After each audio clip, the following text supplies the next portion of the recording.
Please subscribe Ito Money Vlog.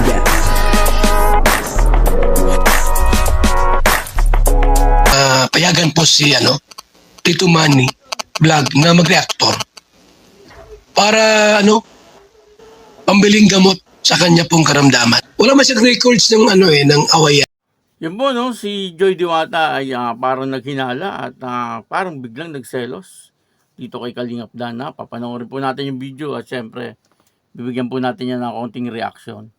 Pero bago po yan, ako muna po bumabati sa inyo lahat ng magandang umaga, magandang tanghali at magandang gabi sa inyong lahat mga kapatid. Kung saan man kayo ng panig ng mundo naroon ngayon, ay mag-iingat kayo palagi at pagpalain kayo ng ating Panginoon.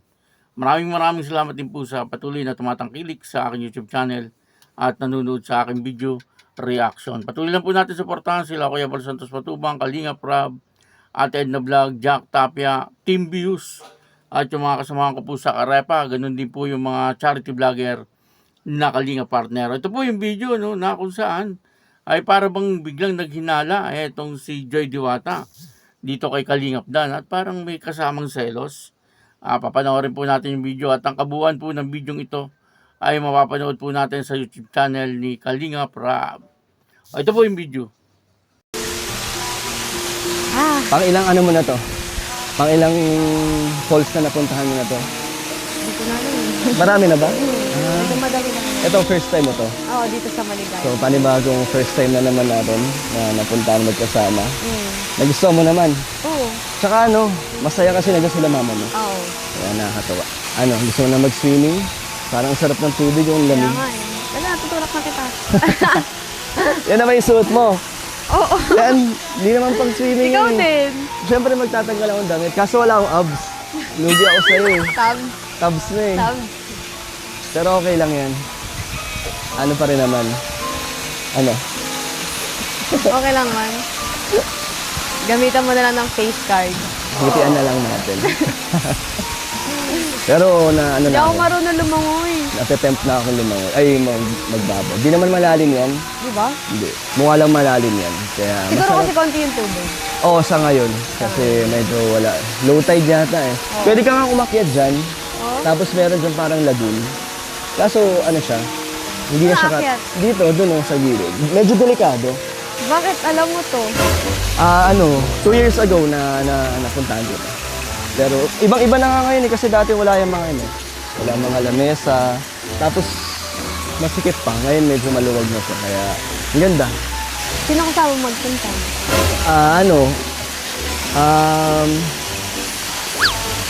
Di ko na matandaan eh. Pero ngayon masaya ako na nakabalik ulit ako dito. Hindi ko nakasama nakabalik ako dito ulit na kasama ka na. Diba? Bro. Bakit alam mo to? 2 years ago na napuntahan dito. Pero ibang-iba na nga ngayon eh kasi dati wala yung mga wala mga lamesa. Tapos masikip pa. Ngayon medyo maluwag na siya. Kaya ang ganda. Sino kasama magpunta?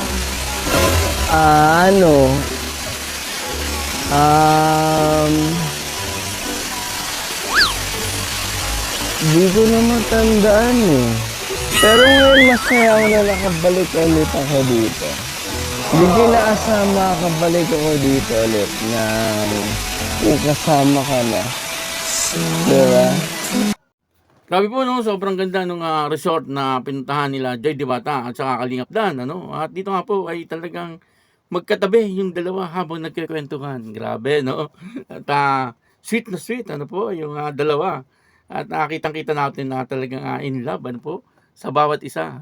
Itong si Kalingap Dan at saka si Joy Diwata, At maganda ang kanilang pinagkikwentuhan, tungkol po doon sa resort. At yun na nga, etong si Kalingap Dan ay nagkikwento siya na dati daw po ay maliit pa yung resort na yun, pero ngayon ay malawak na. Nagtaka si Joy Diwata, bakit alam ni Kalingap Dan na dati ay maliit pa yung resort na yon. Sabi po ni Joy Diwata ay bakit alam mo? Yan po ang yung po ang tanong niya. Sabi nga po ni Kalingap Dan ay nakapunta na araw po siya doon, 2 years ago pa. ang nakakaraan ako 2 years ago. Parang meron pang ano na si Kalingap Dan, girlfriend. Parang may girlfriend na si Kalingap Dan, ano po. At yun na nga, no? Siyempre, si Kalingap Dan, sabi niya, na nga, 2 years ago, nagpunta po sila doon. Kaya alam niya, ano, na dating maliit yung resort, yung kapaligiran, ano. Pero ngayon, napalawak na daw po. At meron ng mga lamesa. Ano, kaya yun ang pinagtataka ni, ni Joy Diwata. Bakit alam ni Kalingap Dan?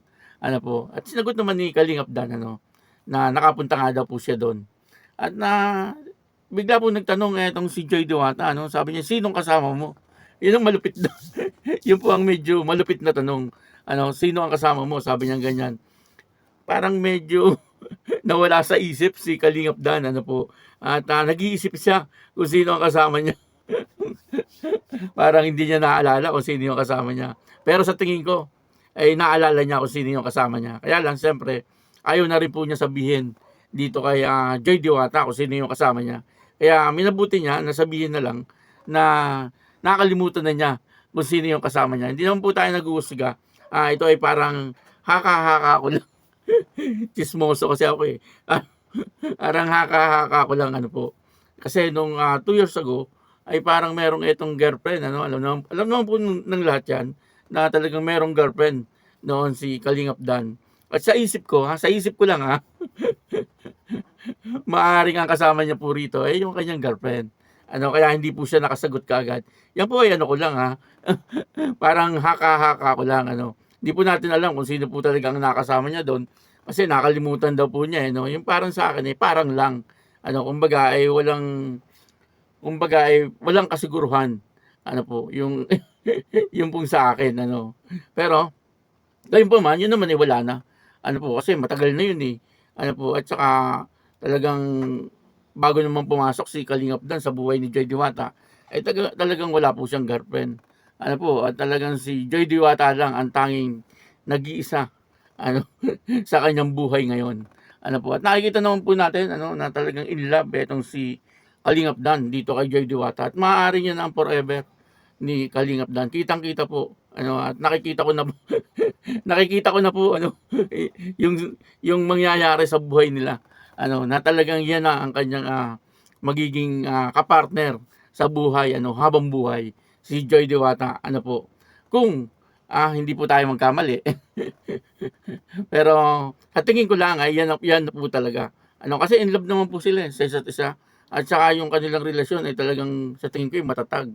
Ano po, dahil una-una itong si Joy Diwata, ano, na nakikita po natin na talagang nandoon yung pagrespeto niya kay Kalingap Dan.